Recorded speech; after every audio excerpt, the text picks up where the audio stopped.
What's going on, folks? Thanks for hitting that download button and checking out a brand new episode of Toys and Tech of the Trade, your one-stop shop for toys, tech, and talk with some assembly required. I'm your host, Rich, and if this is your first time checking out an episode, first of all, welcome. Second, a bit about what we do here.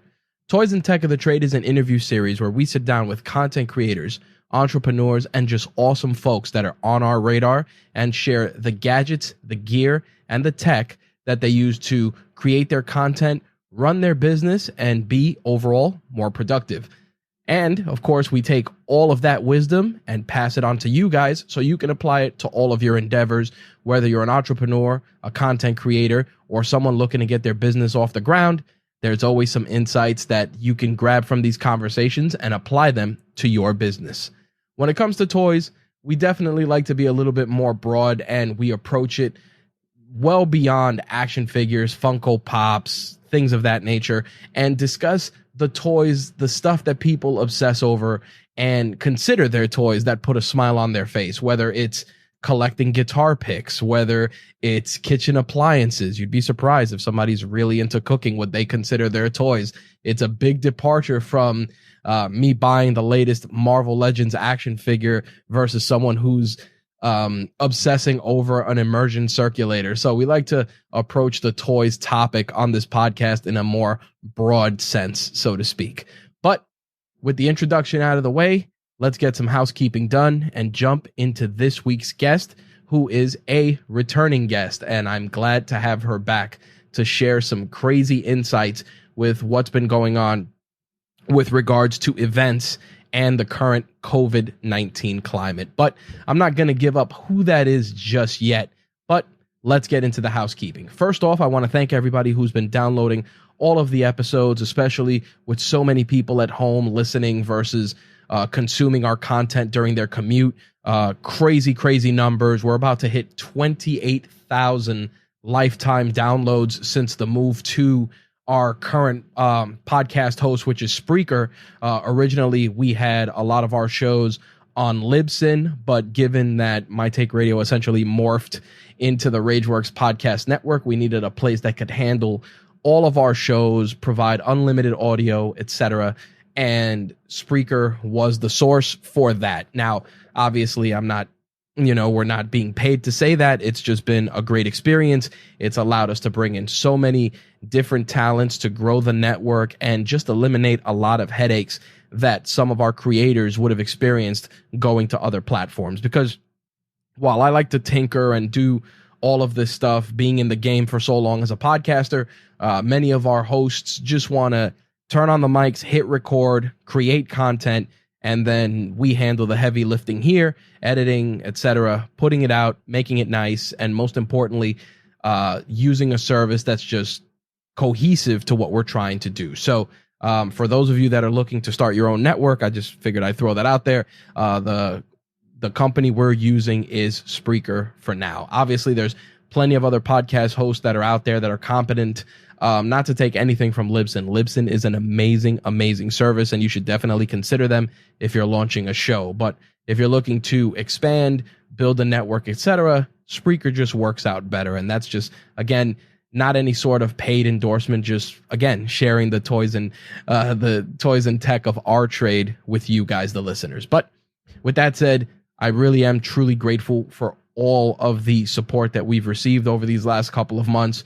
All of our hosts are extremely happy. Their shows are growing, a lot more engagement, and that's what we're here for. We're here to help distract you from all the craziness going on, provide you some entertainment, provide you some value, some insights, and maybe educate you and give you some tips that you can apply, like we said, to your business, your content creation endeavors, which so many people are jumping into. I feel like every few days I talk to someone who says they're launching a YouTube channel, they're starting a podcast.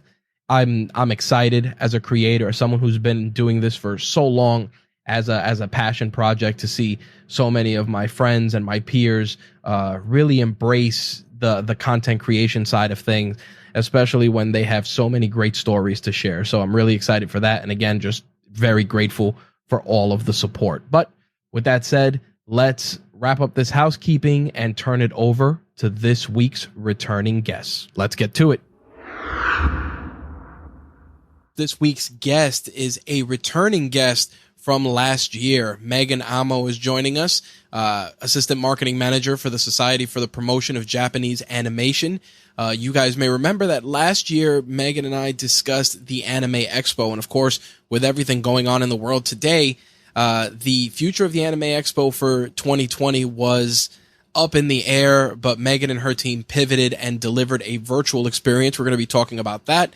We're going to catch up on everything else that she's been working on and much, much more. Hey, Megan, how's it going? Thanks for stopping by for this week's episode. Hi, I'm going well. Thank you so much for having me again. Yeah, I'm so glad to have you back. Lots of crazy stuff going on in the world. The Anime Expo, as I said in the introduction, of course, was a lot different this year than in previous years. You folks went virtual this year, which was huge. And even with a virtual event, you had a bunch of exhibitors, a full slate of guests. So let's start with the easy one, which is what made you guys want to go virtual versus like a lot of events that were just shelving it for 2020? Well, going to Anime Expo is an annual tradition for so many of our attendees, myself included. So we wanted to still do something with our fans and industry this year. Plus, we've actually been streaming Anime Expo since 2017. So it was only natural to pivot to this virtual event with Anime Expo Lite. Now, considering that and the ease of that transition, how were you strategizing the approach for this event? Because a lot of people, it's, a lot of Zoom hangouts, a lot of Zoom calls, things of that nature. What were you looking to bring to the table to make it unique, but also keep that same engagement that you folks had for the in-person events? Absolutely. So, with Anime Expo, we really strive to create a fun and memorable experience to just celebrate anime and Japanese pop culture. So with that being said, we did our best to incorporate the spirit of Anime Expo in ways that made sense for us throughout Anime Expo Lite. From the opening clip that was inspired by the red ribbon cutting that we do before the exhibit hall opens, and our welcome ceremony, to the trivia slides in between the panels, to the closing clip that incorporated elements of our usual closing ceremony. We wanted to, of course, just be a platform for all of our industry partners to participate, at the same time kind of weave in some elements that are unique to Anime Expo and sort of call back to things that people are, our long-time attendees are maybe more familiar with or used to seeing as part of the Anime Expo experience. I know last year when we spoke, we talked about a lot of the logistical challenges that went into creating an in-person event. With creating a virtual event, obviously technology being one of the biggest hurdles, what other challenges were you faced with and had to adapt with regards to bringing this event to the public this year? Yeah, so, since we had to pivot to a virtual event, time constraints was definitely a big challenge. Normally we have a full year to plan the event. This time, not so much, right? We're planning for a physical 2020 event and then very quickly had to switch gears. And then another challenge, as you mentioned, is technology. And part of that is bandwidth, literally speaking in some cases, because when you're doing a live event, you got to do all of the tech checks and make sure that the internet bandwidth is going to be adequate for doing things live. So just making sure that we reviewed all of those things with all the participants, all our industry partners, making sure that the quality was there. And of course, there's always room to improve communication with anything. But I think especially with the remote work environment, there were some new challenges there. Oh, I'm sure. I mean, one of the biggest hurdles for so many, especially if you're transitioning from the wake up, make your coffee, head out, deal with traffic, punch in, and start your day. For a lot of people, I think it was finding direction. And I think in this case, especially when you were dealing with so many partners, companies like Bandai and Viz Media, et cetera, where were you in terms of structuring that to ensure that these exhibitors got a lot of time? I mean, one of the toughest parts, of course, like you said, is allocating bandwidth, but also dealing with their approaches to the event. How did you tackle that? Mhm. Let's say a company like Viz said, we just want to maybe show a couple of trailers, etc., versus, let's say, I'll use a company like Bluefin wanted to demo some toys. How were you adapting the event for those types of asks from your partners? Yeah, so, our programming team did a really good job just keeping the conversations going with all of our partners, trying to figure out the time slot, what kind of content they're planning to do. And, for some of the participants, we ended up using Microsoft Teams live events for a more streamlined Q&A experience. Because, versus like the live chat that's just going super, super fast and you can't really figure out what's going on. The live events platform you can moderate the questions, other viewers can upvote the questions. So it made for a very, very good viewer experience, especially when it came to an event. Now, with that said, going with Microsoft Teams, the event always has a lot of amazing artists on display. How are you able to showcase those artists in this new climate, in this virtual environment? How are you able to let them showcase their work effectively? Yeah, absolutely. So we had an artist who did some how to draw features on our stream, and then we also had one of our partners do a draw roulette event where viewers kind of like gave them some what's the word, like prompts, and then they just sort of drew head to head, and it was just a very spontaneous kind of fun event. And then in addition to that, we also worked to kind of create a more visual artist alley and exhibitor list on our website, because I know a big part of attending events is also seeing all the exhibitors, artists.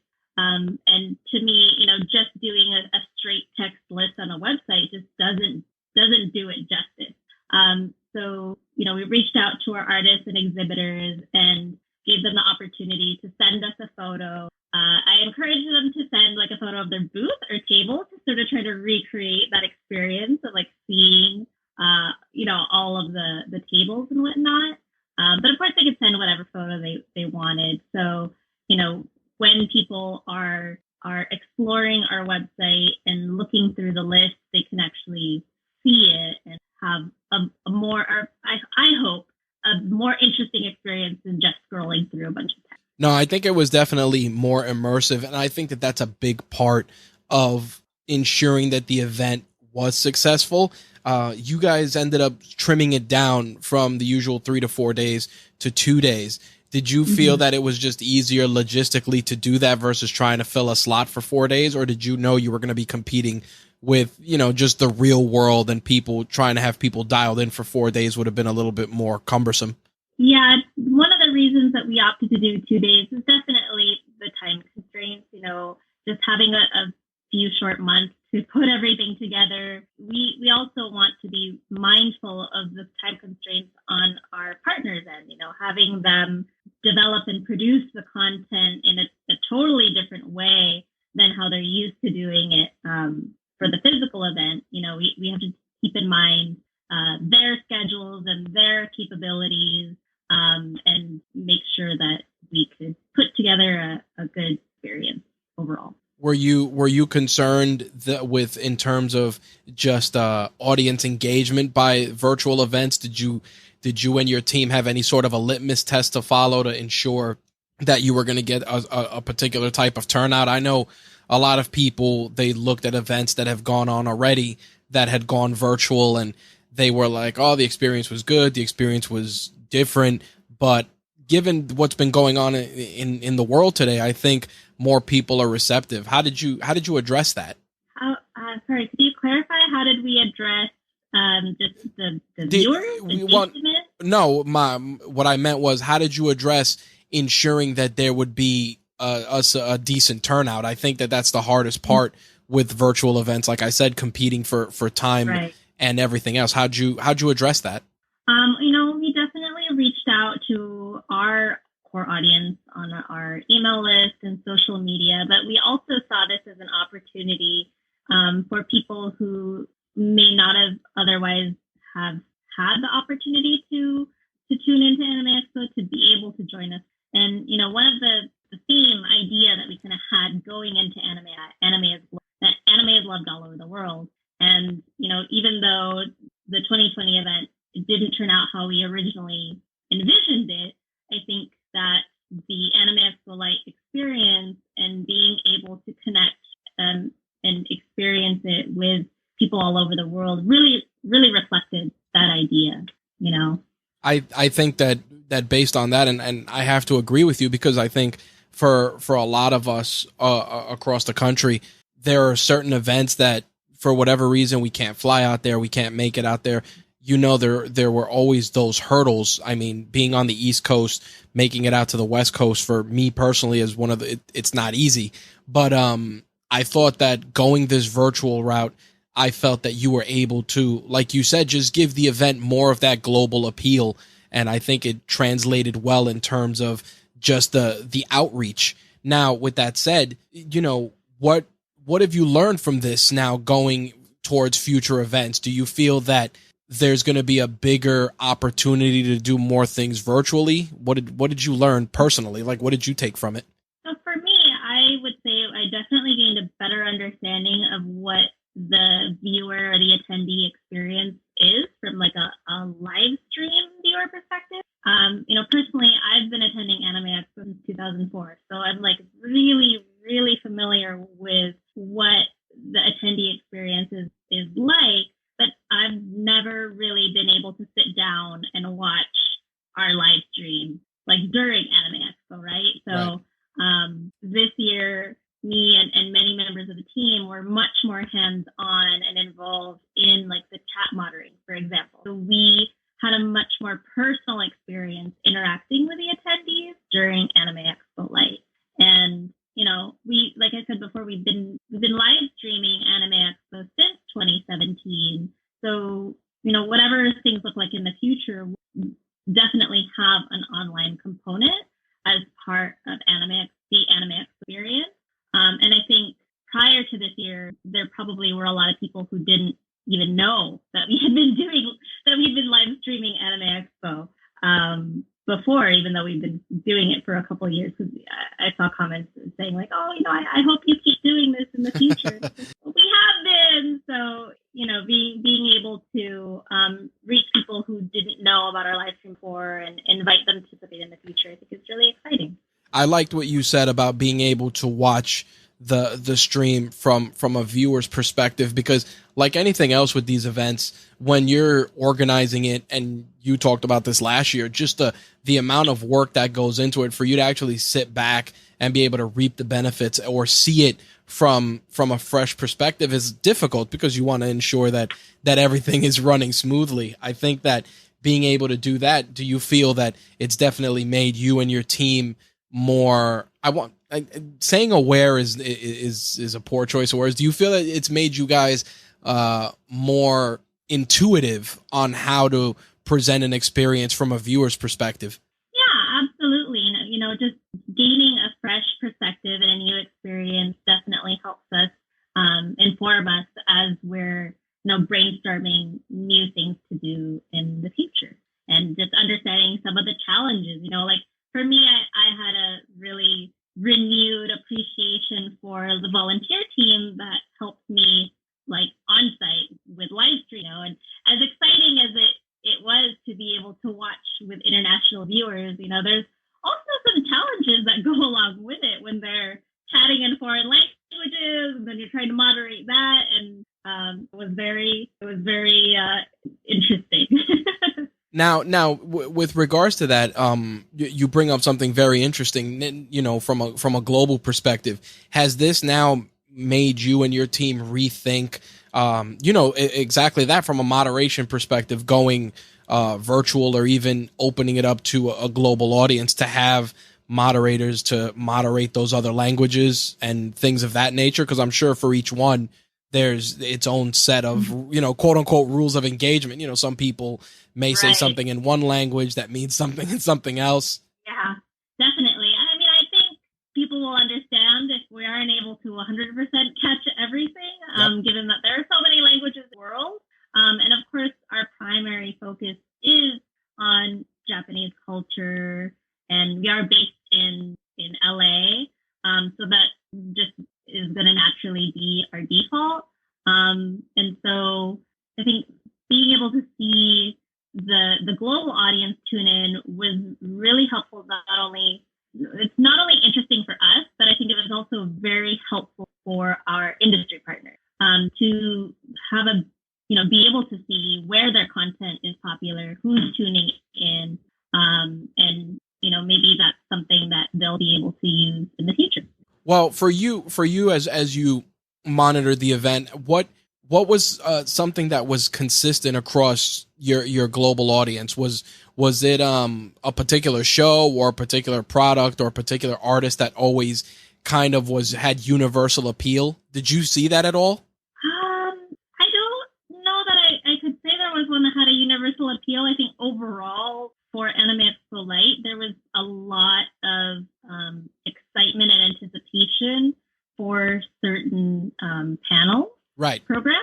Like The World Ends With You. That was a really big deal when we dropped that PR and everyone was like, whoa, what's going on? Why is this coming out? And then it was revealed that there was going to be an anime announcement. So that was one that, we saw a lot of people talking about it, excited about, just even hours before that event was scheduled to happen. They were already thinking about it. And then the Lisani concert, Lisani Live LA, of course, people were really excited about that as well. Yeah, I think when I look at events like that, there's always certain, at least for me as somebody who watches anime and has gotten into the more mainstream stuff over the years, there's always one or two that just, I like to say, it crosses party lines, like Dragon Ball Z. Everybody loves some facet of Dragon Ball Z, whether they're people that came into it at a younger age or people that just got into it watching Super. Right. That's why I asked the question, because there's always those iconic brands that just have global appeal that pick up steam, especially in events like this where people may not get that FaceTime, like you were saying, with voice talents or artists, etc.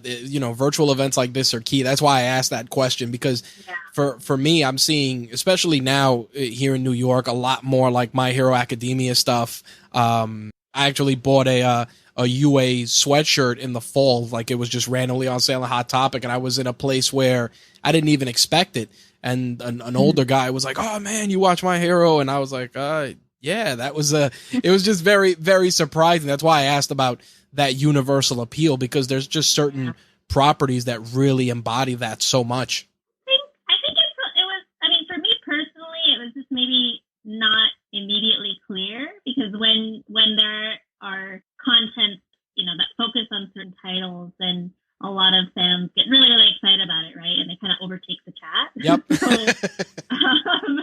So that's why my perspective might be a little bit skewed, but of course. At the same time, I think there were also opportunities where you had a mix of maybe those like longtime fans and new people tuning in, and they were able to kind of engage with one another and give advice to each other. I definitely saw that in the Gundam merchandising panel. There were some people tuning in who were like hardcore fans of Gunpla, and other people tuning who just happened to be watching, and they're like, I wanted to check it out, but I just don't know where to start. And it was really like heartwarming to see people interacting with one another and kind of giving recommendations and whatnot. Oh, that's great. I mean, that's always been one thing with, and I like that you brought up Gundam, because I am guilty of being in that space where the models look amazing. There's a couple of YouTubers who I follow who are heavy into it, and they always have the models on display on their sets.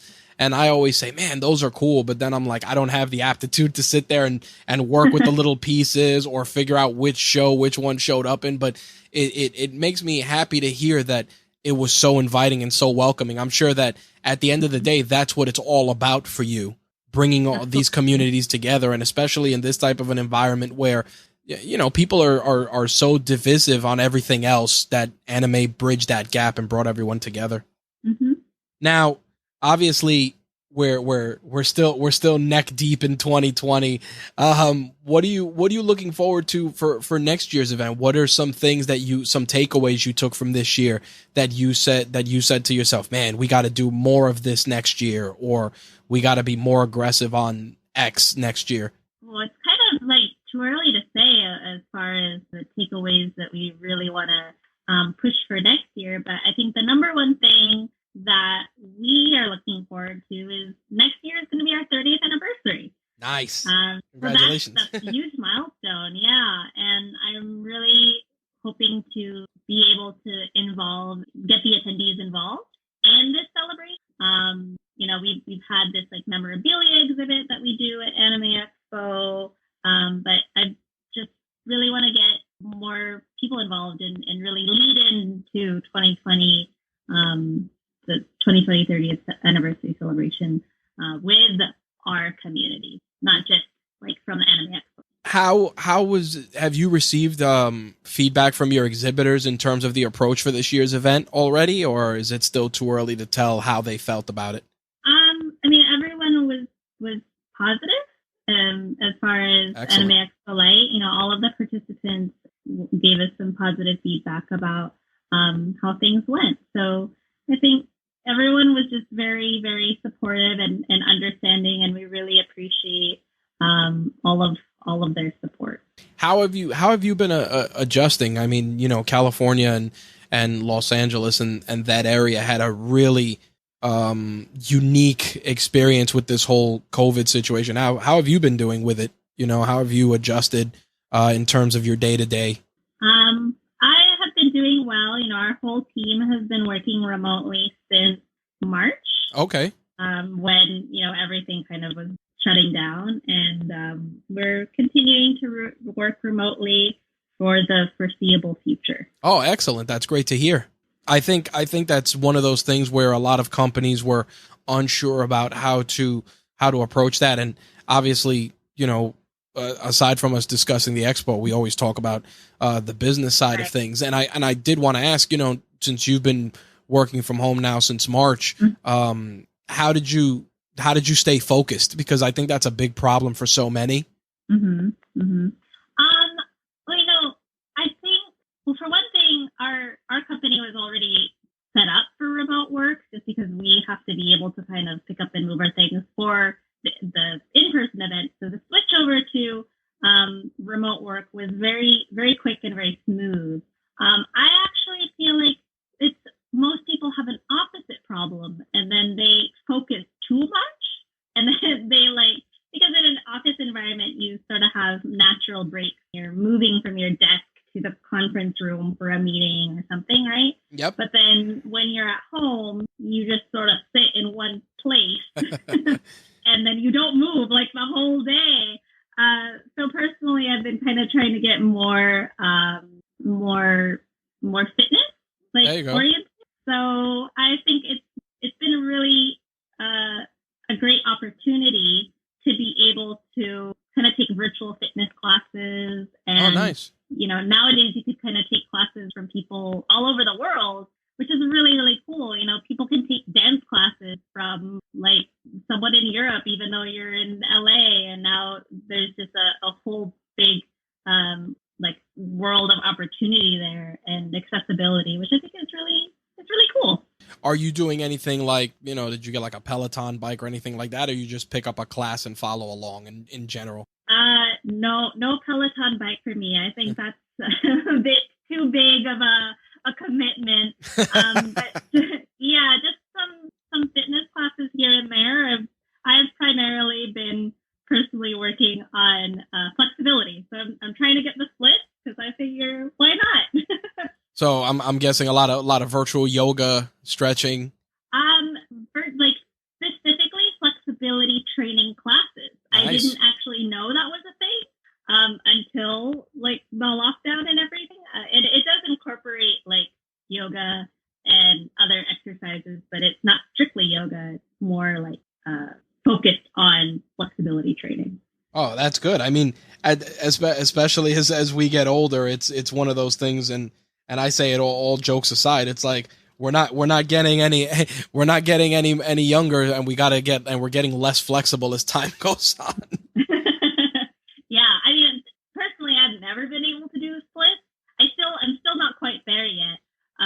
But it's, I think, been really good to be able to do, some fitness routines with working from home, because you're just so like sedentary. Oh yeah, I had that challenge. My wife was working from home, and it was completely new for her because she went to an office every day, and much like you, they were like, "Hey, you're gonna stay home," and she hadn't figured out how to, like, I like to joke about it, separation of church and state. She didn't know when to shut off like the work brain and transition to, just being off the clock. I mean, right. So I definitely can understand those challenges. I mean, for you, and that clearly isn't a challenge since you've been working remotely and you're used to that concept. But even still, just staying motivated and staying focused. Absolutely. You don't know where work ends and personal time begins. Mm-hmm. I think having a designated workspace, if you can really help. And I know some people, maybe they're not able to cordon off that space, given their living situation. But I honestly, I just have a very small table, and once I'm sitting there, that's work mentality. And then when I'm off the clock, I don't even sit there. There you go. So that's how it goes. I'm glad to hear that. I did want to, as always, we do the hot seat. We do our series of rapid fire questions. So want to run through some of those before we wrap things up, if that's all right with you. So of course, since the last time we talked, I got to ask, what anime are you watching now? Well, ReZero just came back, so I think I'm going to watch that. But I'm also watching Fruits Basket, and I'm really enjoying Fruits. There's like a lot of nostalgia there. Nice. Are you watching any of the stuff, any of the anime that's being put out by Netflix? Have they put anything out recently? I don't know if I have seen any. I actually started watching. They did Baki. So they did like I did hear about that one. Yeah, Grand Rodeo performed in the Listening Live LA, and they did the theme song. Nice. But no, I haven't seen it. Yeah, it's definitely different from the stuff I remember. And then I watched Kengan Asura, so I've been trying to clear that backlog. Those are very similar. I mean, both fighting anime, right? Yep. I clearly have a genre. But yeah, trying to do that, catch up on My Hero. No more Dragon Ball unless they do another one. So I figured I'd ask, just because your recommendations, they always come in handy. And I remember when we did our last one and I put links, people were like, "Hey, I checked out that anime in the show notes." So I always ask because people are into it. That's awesome. Yeah, it's always good. I do got to ask, and this is always a favorite question, my usual, which is, what's something you've bought that's less than $100 that's made your life easier or more enjoyable? I can't think of anything. It's awful, but I know this is supposed to be a quick answer, but I really can't think of anything. I think just most people with the shutdowns and everything, right? Like, they've kind of been saving a lot of money and only spending on like food and whatnot. Oh, you'd be surprised. I know plenty of people that end up just spending money, buying games to play. True. Buying games. Well, if we wanted, I was actually going to go the games route. Shoot. So I just started playing Death Stranding. That's under 100. Oh yeah, that game is insane. I'm a little behind because it came out a little while back, but I am currently playing Death Stranding. Prior to that, I was playing Witcher 3, which was a very good value, actually. Yep. I would say, because I got it for only $15 with like the whole DLC. Yep. And I put in, well over 150 hours into that game. Yeah, that's a great value. It was funny because when they did the announcement that it was going to be that, my colleague Handel, he shared it on our group page, and everybody's like, "Oh man, $15 and you get everything." So that's awesome to hear that. Yeah, so that took up a lot of time. And then now that I finally finished that, like really late. Oh man, really you're late gonna to all these games.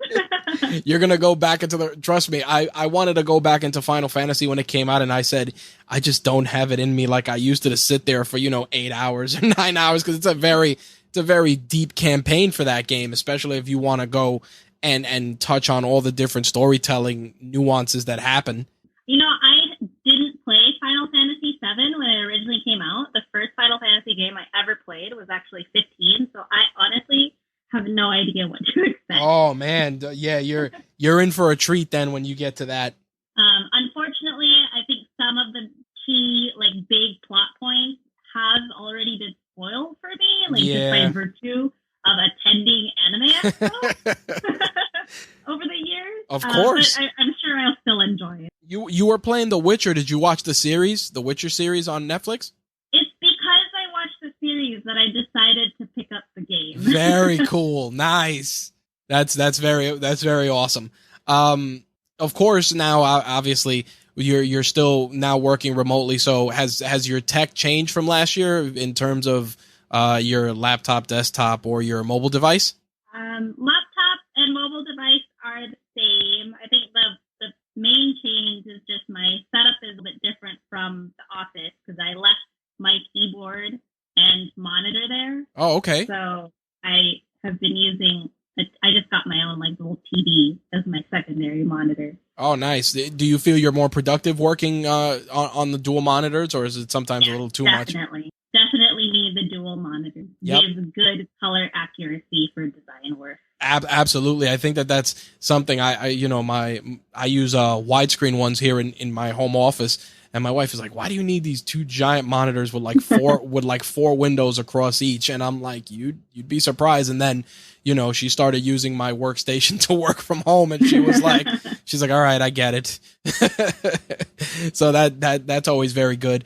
Have you picked up any collectibles since the last time we spoke, especially with so many vendors and partners? What did you pick up from the last time we spoke? Actually, I ordered this in February, and then it didn't arrive until a couple weeks ago. But I ordered this set of My Hero Academia. They're chibi plushes. They kind of look like the Disney Tsum Tsum. Oh, okay. Yep, I know those. Yeah, similar style. That's kind of one of the things that I collect a lot. Actually, my whole desk at work, it's still there.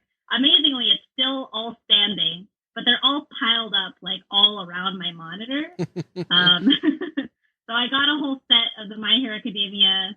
I think they call them Mochibi, and they were released in conjunction with the last film. So it's all the characters who are in the film in their hero outfits. I actually already had the characters in their school outfits. But then when I saw that they were coming out with the hero outfits, I was like, man, I need to get them. That's and the best part of that is that they're small enough that you can buy the whole set and it won't look too crazy on your workspace. Well, I have a lot of them now. Oh, so man. I think they look pretty crazy now. How much is a lot? What are we talking? 25, 50? To be honest, I haven't counted, but probably over 50. I can send you a photo. Oh, that would be cool. Yeah, we could put that in the piece for the episode. That'd be awesome. Lastly, before we wrap things up, of course, I know last year when we spoke, you said you were going to make a bigger push for social. I've seen you posting on Instagram. I'm very proud of you. Oh, thank you. You're still using Instagram mostly for that, and of course all the Anime Expo accounts, right? Mm-hmm. That's correct, right? For engagement in case anybody wants to find out more. Mm-hmm. Awesome. Yeah. To wrap things up, next year, of course, hopefully we can catch up 30th anniversary, and most importantly, hopefully you'll be able to do it live, and maybe I can make a trip out there to actually see the event.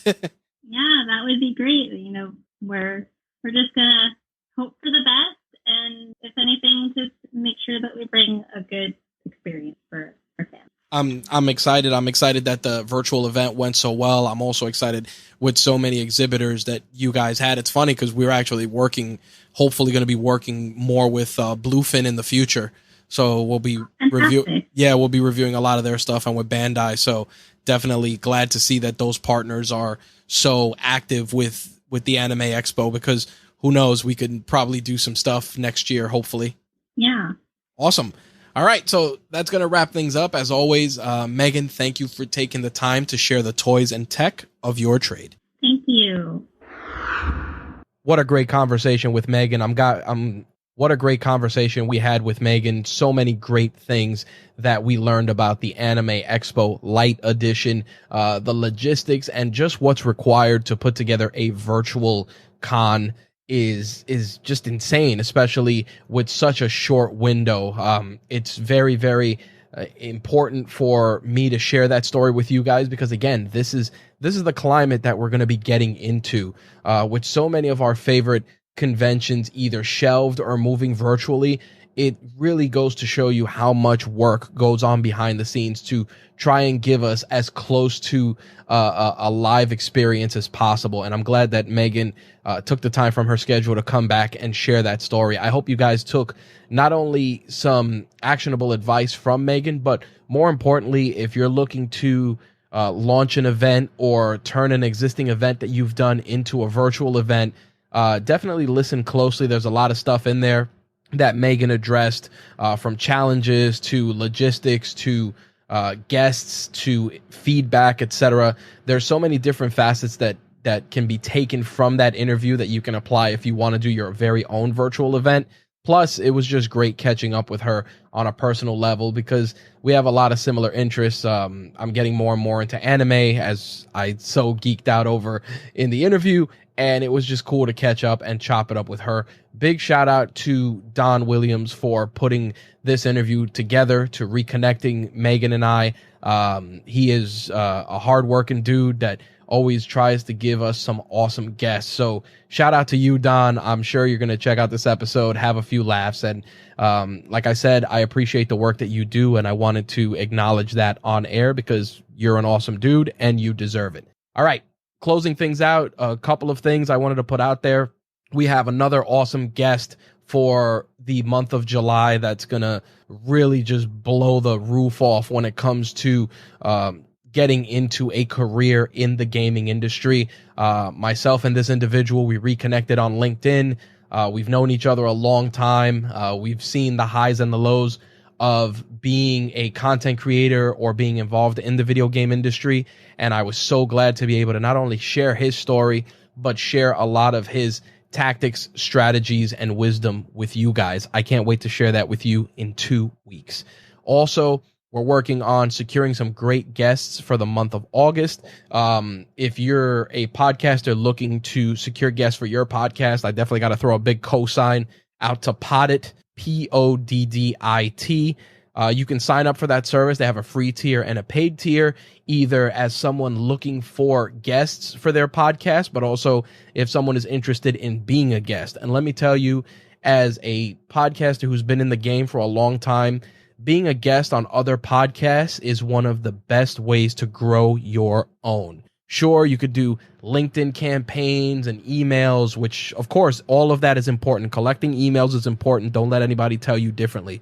But you could do all the social in the world. You can do anything in the world. But at the end of the day, conversations where you're promoting your experiences, your podcast, your life story, whatever it is that your shows are about, to another audience that you may not have even been on their radar is huge.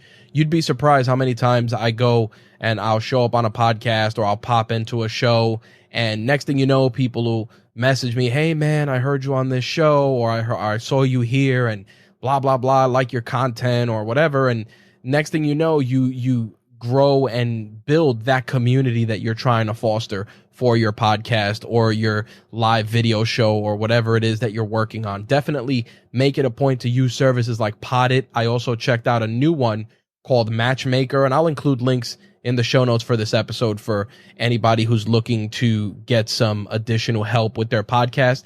Matchmaker's been really good. I've been on it for about a week or two, and I've been reached out to by about 3 or 4 different podcasts asking me to be a guest on their show. But also, I think I've had about 10 or 15 messages of just podcasters who I've never heard of, content creators I wasn't aware of, for who knows how many different reasons, either because they're not in a niche that I am currently familiar with, they're international. I believe we have one person that reached out all the way from South Africa that's interested in doing a podcast. Same thing with somebody from Canada. Really, really great stuff. Matchmaker, Poddit, those services are huge. And as always, if you're part of a community that is pertinent to your show, whether it's a Facebook group or a Reddit group, etc., go in there, engage. Don't spam, don't go out of your way, but definitely add value, provide value, and who knows, people may want to hear you, check you out, etc., and that may be another way to get potential guests. But definitely go out there, take your wisdom, whatever it is, whether it's gaming, movies, comic books, sneakers, go out there, share it, add value, go to other shows, give value to that audience, and grow your own. It's the Wild West out here with podcasts now, especially with SiriusXM just picking up Stitcher recently as of earlier this week.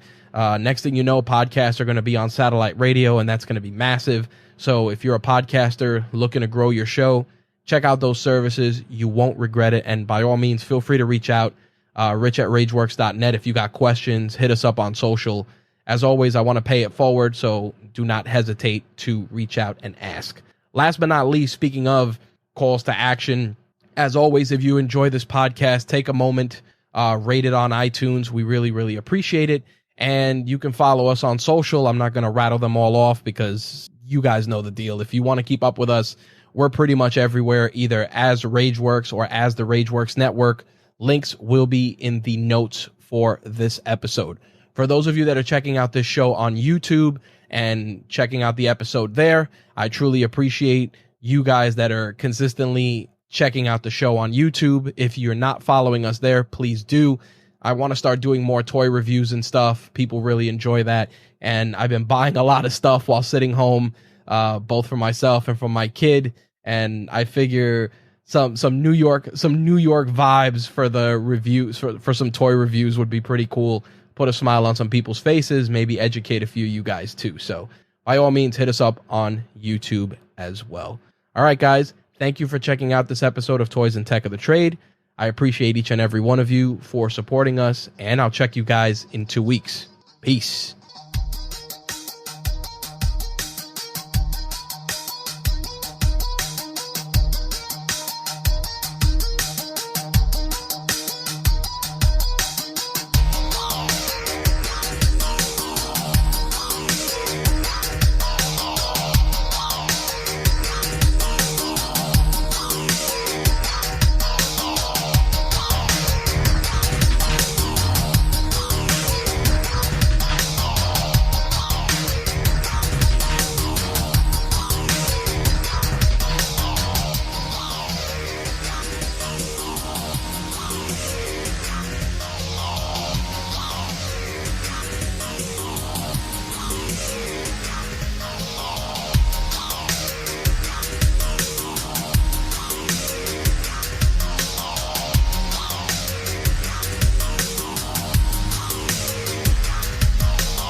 Toys and Tech of the Trade is part of the RageWorks podcast network, your source for rants about gaming, entertainment, and the works. Visit us at RageWorksNetwork.com.